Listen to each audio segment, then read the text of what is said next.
What's going on, everybody? Crustless Crypto here, back in another video. Please like, comment, and subscribe. We're at 409 subscribers, guys. I cannot believe it. A huge upsurge in subscribers lately, so I appreciate you guys for that. I'm doing a $50 EGLD giveaway at my 500 subscriber mark, so please smash that subscribe button and stay up to date on the latest Elrond and other cryptocurrency news, because you know, I try to give it to you guys real, raw, crustless, right? And again, I appreciate that support you guys are be giving me. I love you guys for that. So let's get into the video here. So Elrond is at almost, probably it touched around $200 today. It was pretty nice. It went up around yesterday and then today as well. So it's sitting at $197. A lot of people are wondering what is up with this $200 resistance. I believe that once we break this $200 resistance, it's going to go up and hopefully sit an all new all-time high, right?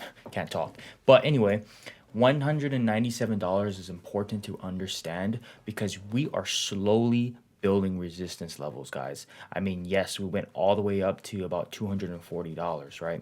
But now it went down to 140 and now it's correcting itself. And what I see happening, right? It's trading sideways, but what I'm noticing that it's increasingly establishing higher lows and making, you know, good stable price movements. And for me, that's a healthy coin, right? This isn't a pump and dump. This is a healthy coin. Yes, it's not as growing as fast as other coins. You look at Dogecoin, right, which is going up 50% because of Elon Musk, but that's not important. I'm not worried about that. You guys have to think long term. A lot of people are thinking in weeks or months of when it's going to moon. You can't think about that. You have to worry about, you have to stay confident in the project and the team and the ecosystem, right? And see the future. They have things planned. It's not like they're not having anything planned and we're just going off of a fairy tale, right? They have things in the work. They have the Maiar Exchange. They have the, you know, the MPad, right? The Launchpad, Maiar Launchpad. They have, you know, all kinds of stuff coming out, guys. And that's why you need to stay up to date on what's going on, right? So don't worry about this $200 price point. I see this going up to $1,000. I'm not a financial advisor, but my opinion, my personal opinion, it's going to go up to $1,000. So Lucian Todea, right?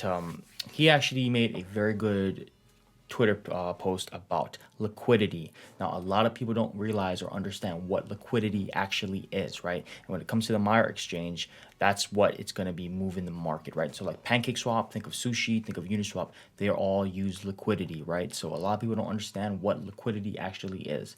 So we're going to be talking about this in today's video, right? I don't like to make things up myself. I like to go refer to the experts and people who are already in the game and already doing this to understand, to explain what liquidity is.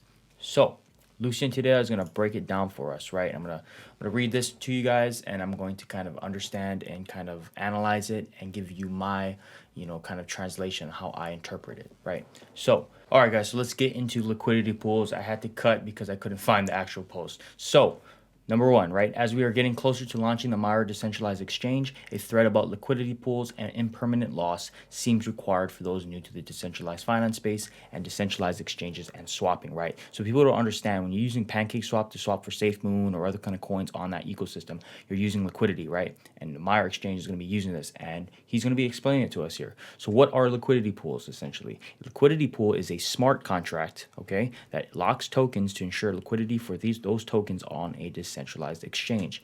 Users who provide tokens to the smart contract are called liquidity providers, right? So people like you and me are the ones who provide the tokens for the smart contract to use, and that's why we're called liquidity providers.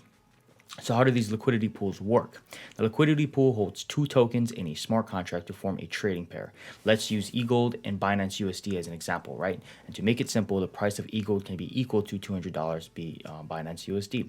Liquidity providers contribute an equal value of EGLD and Bitcoin USD, Binance USD to the pool. So someone depositing one EGLD would have to match it with 200 Binance US dollars, right?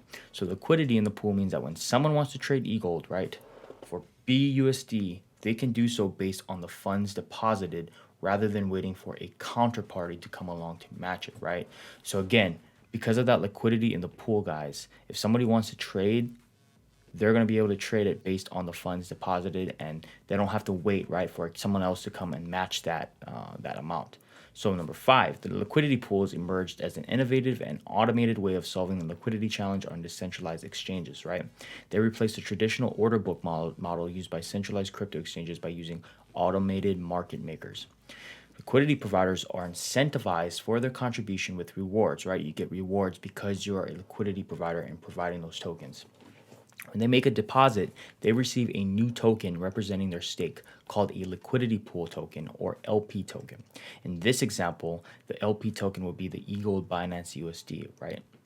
7. The share of trading fees paid by users who use the pool to swap tokens is distributed automatically to all liquidity providers proportionate to their stake size. So if the trading fees for the EGLD Binance USD pool are 0.25% and a liquidity provider has contributed to 10% of that pool, right? They're entitled to 10% of that 0.25% of the total value of all trades, guys. So when a user wants to withdraw their stake in the liquidity pool, they burn the LP token and can withdraw their stake. So that LP token is that placeholder. Once they want to withdraw their stake, the LP token gets burned. So on the Maiar Decentralized Exchange, LP tokens can also be staked in a staking pool specific to each liquidity pool so that even more rewards are earned in the form of the Maiar Exchange token. This is the use case. This is where it's going to be coming in, right? So in our example, the LP token, right? Sorry about that.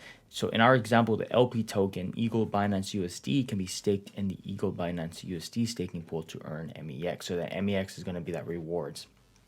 Thus, a liquidity provider will earn rewards from two streams: the fees from the LP and Maiar Exchange, right, for staking the liquidity provider token in a staking pool, and also basically keep in mind that the LP token is very important. In order to withdraw the stake in the liquidity pool, you need to provide that LP token, right? So what are the risks, right? If you're going to be staking and you're going to be, putting down all this money in coins and whatnot, what are the risks? Providing liquidity to a liquidity pool can be profitable, but you'll need to keep the concept of impermanent loss in mind. That's the IL acronym, guys. IL describes the temporary loss of funds occasionally experienced by liquidity providers because of volatility in a trading pair. So if a trading pair, right, say if moon's going up, super volatile, right? Because say those low market cap coins, it's super volatile because it's constantly going up and down, right? The bigger the volatility, the more you're exposed to impermanent loss, as there is an irresistible opportunity for an arbitrage because the price in the LP doesn't reflect what's going on, guys. So in this case, the loss means less dollar value at the time of withdrawal than at the time of deposit. Again, important. The loss means the less dollar value at the time of withdrawal, so when you want to pull out, than at the time of deposit. So basically, say, the price fluctuates, the value of your tokens or your holdings might be lower than what you initially put in. So after the arbitrage, a liquidity provider may end up with a greater amount of Binance USD and slightly less EGLD, or vice versa. So why do liquidity providers still provide liquidity if they're exposed to potential losses?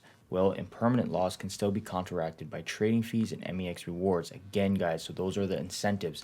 Look, even though I might get less than what I initially put in, I made up for it by the trading fees that I, was rewarded, as well as the MEX that I received for it. So in fact, even pools that are quite exposed to impermanent loss can be profitable thanks to the trading fees and Maiar Exchange token rewards. Impermanent loss is one of the fundamental concepts that anyone who wants to provide liquidities to AMMs should understand. So guys, you're taking a risk of possibly devaluing the money that you initially put in, but the fact that you're making two different types of income from it, you're making the trading fees as well as you're making the MEX rewards, and depending on how much an MEX is going to be worth in the future, look at again, I did a video on the pancake swap coins and the Binance coin, where they went up in value because they're used for swapping.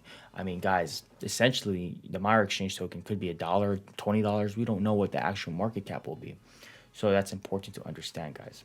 And then lastly, the Maiar Exchange is coming and will open up value swaps on a truly global scale. So it's going to heavily rely, right, on the number of users actually doing transactions on top of the Maiar Exchange, right? And the big thing for me is a lot of people are wondering, right, where is it? When is the Maiar Exchange coming? Why are they delaying it? Things take time, guys. The fact that they're working hard on this, I just see every little thing as a building block. First, they just had the website, then they had the animation, and then they're adding in the different things that we can do. Then boom, then they're giving us access to the, the snapshot cycles. Boom, now we can actually check how much EGLD multipliers we're eligible for. And then boom, on top of that, now we can actually see how much MEX we're eligible to claim. They're building upon building blocks, guys, and I like that.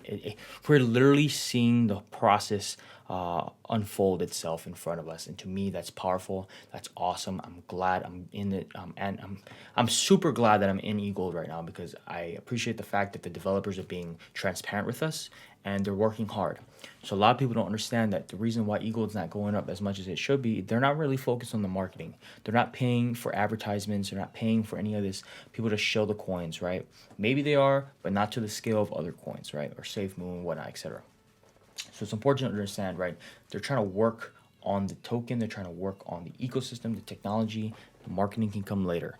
You know what I mean? They don't want to polish a turd and it be worthless. They want it to be worth something. So don't worry, guys, about when the Maiar Exchange is going to be launched. Again, we're in the third MEX snapshot cycle, guys. Third MEX snapshot cycle. Remember this. So just so you guys are tracking, right? I already did a video on this, but prior to the launch of the Maiar Decentralized Exchange, MEX will be distributed to EGLD holders to bootstrap the Maiar Decentralized Exchange with the existing community members. After the launch of Maiar Decentralized Exchange, EGLD holders will continue to receive MEX for the next 8 weeks. Right? Subsequent to the first 8 weeks, MEX will only be distributed via liquidity mining and MEX staking on the Maiar Decentralized Exchange. So again, a total amount of 604,800,000 MEX will be allocated to EGLD holders, and this amount will be distributed over a time span of 12 weeks. So this is what our, possibly circulating supply will be, guys. And I already did a comment on comparing it to another coin, and I'll do another video on that because I don't want to waste too much of you guys' time. This is kind of specifically on liquidity pools, liquidity information. But guys, this is what we're doing. We're in week 3 right now. Please, I hope you guys are staking your coins. I hope you guys are using the Maiar app, because you're missing out on MEX. You're missing out on MEX, and it's important that you get free coins, because these coins, we don't know how much it's going to be valued at, and you can be making a lot of money just from holding EGLD. So let me know what you guys think in the comment section below. You guys are doing awesome, giving me so much awesome comments. I love replying to you guys. I love talking to you guys. I might not know who you guys are, your faces, but I hope you guys understand that I appreciate the comments. So again, like, comment, subscribe, guys. I hope you guys have a great night, day, wherever you are, and I'll see you in the next video.